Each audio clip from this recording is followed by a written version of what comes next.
خوش آمدید ناظرین، اب ہم اپنے پروگرام کے اگلے حصے کی طرف بڑھتے ہیں اور ہمارا اگلا حصہ ہے قومی شناخت کے حوالے سے۔ تو میں اپنے معزز مہمان سے جاننا چاہوں گا کہ قوم کی شناخت کن کن بنیادوں پہ ہوتی ہے؟ کیا قوم کی شناخت مذہبی بنیادوں پہ ہونی چاہیے، لسانی بنیادوں پہ ہونی چاہیے، جغرافیائی بنیادوں پہ ہونی چاہیے، یا اس کے علاوہ بھی کوئی اور بنیادیں ہو سکتی ہیں؟ جی عارف صاحب۔ جی دیکھیں، قومی شناخت کی ہم بات کریں یا تشخص کی بات کریں تو یقیناً مثلاً خوبصورتی جو جب بھی کوئی بھی انسان دنیا میں آتا ہے تو ظاہر اس نے اپنی زندگی کو گزارنے کے لیے کچھ نہ کچھ اپنے اصول و جات یا مدرجات بنانے ہوتے ہیں۔ تو جو مختلف نظریات یہاں پر موجود ہیں ان میں سے ایک ہمارا دین جو ہے وہ اسلام بھی ہے، جس کو ہم اڈاپٹ کرتے ہیں تو یہ طے کرتے ہیں کہ ہم پوری زندگی جو ہے اس اسلام کے بتائے ہوئے اصولوں کے اوپر گزاریں گے۔ اصل میں پہچان قومی تشخص کی وہی ہے۔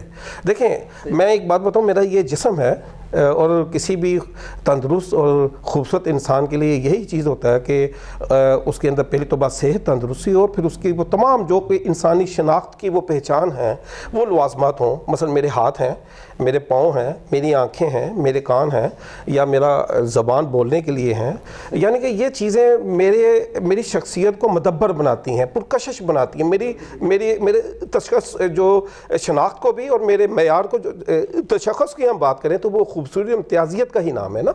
اگر خدا نہ خواستہ کسی جگہ پہ اللہ نہ کرے کوئی ایسا شخص ہے جس کا ہاتھ مفلوج ہے، وہ انسان تو ہے لیکن اس کی وہ دبدبہ یا خوبصورتی جو ایک فنڈامنٹل جو ایک جسم کو ریکوائر ہوتی ہے، اس سے ہم اگر موازنہ کریں گے تو یقیناً ہم سمجھیں گے کہ وہی انسان بہتر ہے جس کے تمام ہاتھ پاؤں جو ہیں وہ بڑے تندرست و توانا ہے۔ یہ ایک شخصیت کا معیار ہے۔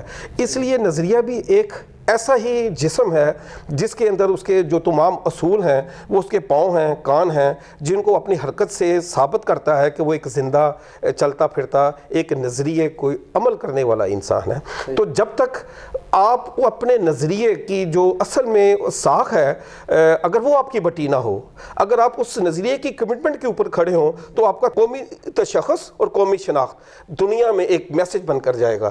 لیکن مثلاً ہم دیکھتے ہیں، اچھا خالد صاحب، دنیا نے بڑی ترقی کی ہے۔ سب سے پہلے تو انسان نے ترقی کی ہے، وہ کیا کہ انسان نے یہاں پر انسانی اقدار کے معیار کے مراد یہاں پر تہذیب بنائی، معاشرہ بنایا اور آداب و سماج بنایا، دنیا میں رہن سہن کا طریقہ اپنایا، اخلاقیات بنائے۔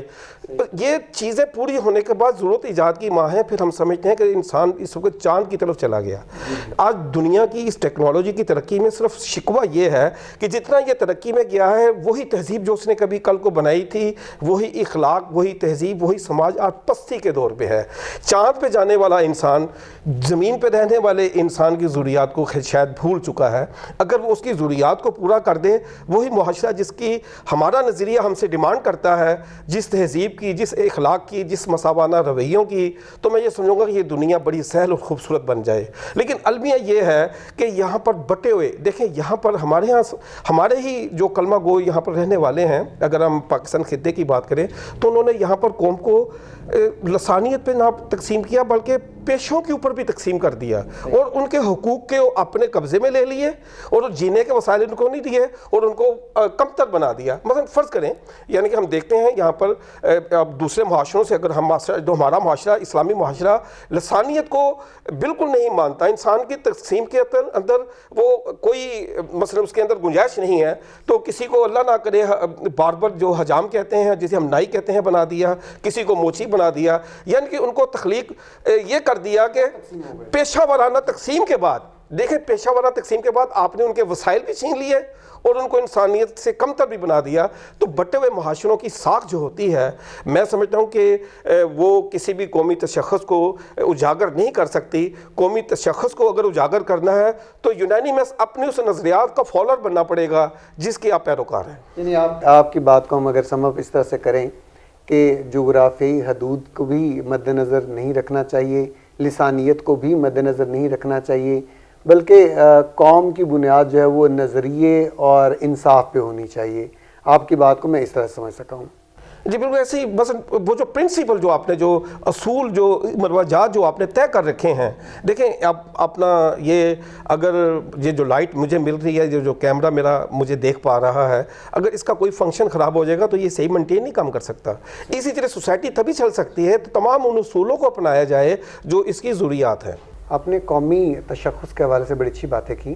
ابھی ایک اور ہم المیہ دیکھتے ہیں، بعض اوقات معاشروں میں عدم برداشت بہت بڑھ جاتا ہے. آپ کے خیال میں عدم برداشت جو ہے یہ پاکستانی معاشرے کے اندر قومیت اور قومی شناخت کو کس حد تک نقصان پہنچا رہا ہے؟ جی دیکھیں یہ پھر وہی بات آتی ہے کہ اگر ہم آج عدم برداشت دیکھتے ہیں تو یہ وہی چیز ہے کہ جو ہم نے کل کو بویا تھا وہی ہم نے کاٹا ہے.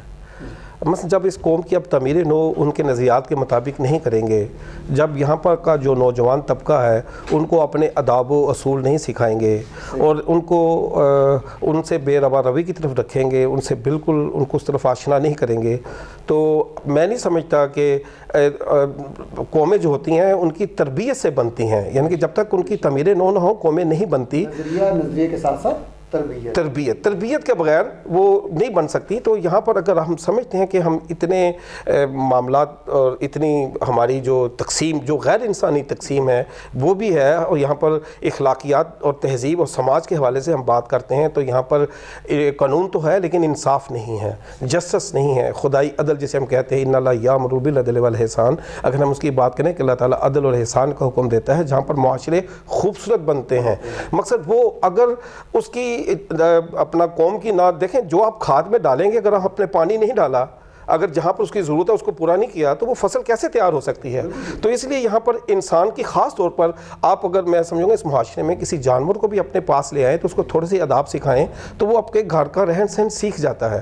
تو ایسا کیا وجہ ہے کہ کسی انسان کی تربیت اگر کی جائے تو وہ رائے راست پر آئے؟ لیکن المیہ یہ ہے کہ یہاں پر عالم بھی ہیں، یہاں پر شاعر بھی ہیں، یہاں پر انٹلیکچوئلز بھی ہیں، یہاں پر سیاستدان بھی ہیں، یہاں پر ہر طرح کے شعبے کے لوگ موجود ہیں، پھر بھی یہ قوم بھٹکی ہوئی کیوں ہے؟ یہ ایک سوالیہ نشان. آپ نے قوم کی نظریاتی تربیت کے حوالے سے بات کی، بڑی اہم بات ہے. تو آپ کے خیال میں کیا بر صغیر کے اندر جب پاکستان بنا تو دو قومی نظریے کی بنیاد پہ اس وطن عزیز کی بنیاد رکھی گئی، تو آپ کے خیال میں کیا دو قومی نظریے کی تربیت آج قوم کو میسر ہے یا اس پہ مزید کام کرنے کی ضرورت ہے؟ نہیں، جو جس کی ہم آئیڈیالوجی کی بات کرتے ہیں کہ ٹو نیشن کی جو آئیڈیالوجی جس کے تحت یہ پاکستان ایک نظریاتی اسٹیٹ ہے بنا، لیکن دیکھیں اصل میں اگر اس خطے کو آپ پڑھیں خالد صاحب تو اس کا جو اجارہ دار ہے وہ بڑا ظالم ہے. اور اس نے ہمیشہ دیکھیں اشراف ہم کسے کہتے ہیں؟ اشراف یہ وہ لوگ ہیں جو کہ بیرونی قوتوں کے ساتھ جو حملہ آور ہوا کرتے تھے ان کے ساتھ آ کر یہاں پر بس جایا کرتے تھے اور ان کے ساتھ پھر مل کر وہ مقامی ان لوگوں کے ساتھ جو یہاں کا جگیردار طبقہ تھا، جن کے پاس وسائل تھے، جو لوگوں کو اپنا غلام بنا کر رکھنا چاہتے تھے، جو لوگوں کو چھوت سمجھتے تھے، ان کے ساتھ مل کر وہ بھی ان کو غلام بنا لیا کرتے تھے.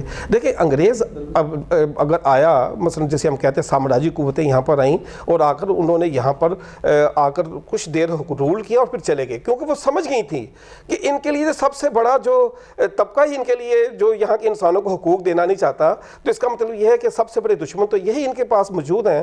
تو آج بھی میں یہ سمجھوں گا کہ وہ جو دو قومی نظریہ جس کے لیے یہاں پر عام انسانوں، کبھی آپ نے سنا کہ تاریخ میں کوئی میں تاریخ کا طالب علم رہا ہوں، میں نے نہیں سنا کہ کسی جاگیردار کی بیٹی کی زر لٹی ہو، نعوذ باللہ. وہ بھی ہماری بیٹیاں ہیں، ہماری بہنیں ہیں، ملت کا حصہ ہیں.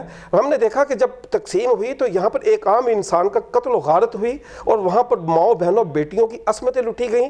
آخر ان کی جگہ پہ ہم دیکھیں تو پیورٹی تھی. وہ کیا چاہتے تھے؟ وہ اپنے فنڈامنٹل رائٹس چاہتے تھے.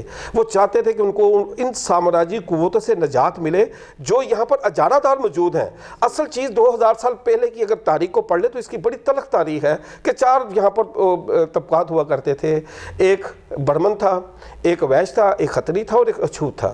برمن جو ہے وہ خود کو سمجھتا تھا کہ بس جو حکمرانی ہے اس کا حق ہے. اویس جو سمجھتا تھا کہ اس کا بزنس کرنا اس کے پاس ہے. خطری سمجھتے کہ وہ محافظ ہیں. آپ کا جو ٹاپک ہے یہاں پر ان لوگوں کو سامنے آنا چاہیے جو اس یہاں پر انسانیت سے پیار کرتے ہیں، جو اپنے نظریے کی کمٹمنٹ کو نبھانا چاہتے ہیں. وہ اگر یہاں پر میں یہ سمجھوں گا کہ لوگوں کی، نوجوانوں کی تعمیر نو کریں، ان کی تربیت کریں، ان کو ایک قوم کا جو پیرامیٹر ہے وہ سمجھائیں تاکہ ہم قوم بنا سکیں، ہم اپنے سیاسی اس کلچر سے جو کہ اشرافیہ کا پھیلایا ہوا جال ہے اس سے نجات پا کر اپنے حقیقی سیاسی کلچر کی طرف آ سکیں۔ جی ناظرین، ہمارے معزز مہمان نے بڑے خوبصورت انداز میں بتایا کہ قوم جو ہے وہ خوبصورت نظریات کا نام ہے، قوم انصاف پہ چلنے کا نام ہے، اور قوم کو لسانیت جیسے ناسور سے بچانا چاہیے، اور اگر پاکستانی قوم کو مزید مضبوط کرنا ہے تو اس میں جغرافیائی مسائل کو بھی ہمیں رد کرنا ہوگا، ان سے بچنا ہوگا، ان پہ یا یوں کہہ لیں قابو پانا ہوگا۔ اور ماضی سے حوالہ بھی دیا کہ معاشرت اسی وقت خراب ہوتی ہے جب انصاف نہیں ہوتا، جب لوگوں کو حقوق نہیں ملتے۔ تو پاکستان کی جو قومی شناخت ہے اس کے حوالے سے میں یہ سمجھتا ہوں ہمارے معزز مہمان نے بجا طور پہ کہا کہ اگر ہم پاکستان کی قومی شناخت برقرار رکھنا چاہتے ہیں، بہتر کرنا چاہتے ہیں، تو ہمیں انصاف میں مبنی معاشرہ جو کہ لسانی اور جغرافیائی مسائل سے دوچار نہ ہو وہ قائم کرنا پڑے گا۔ ہم آپ کے عرض سے بہت مشکور ہیں، آپ تشریف لائیں۔ بہت شکریہ۔ اور ناظرین، آپ سب کا بہت شکریہ پروگرام دیکھنے کے لیے۔ انشاءاللہ اگلے پروگرام پھر ملاقات ہوگی۔ اجازت دیجیے، اللہ حافظ۔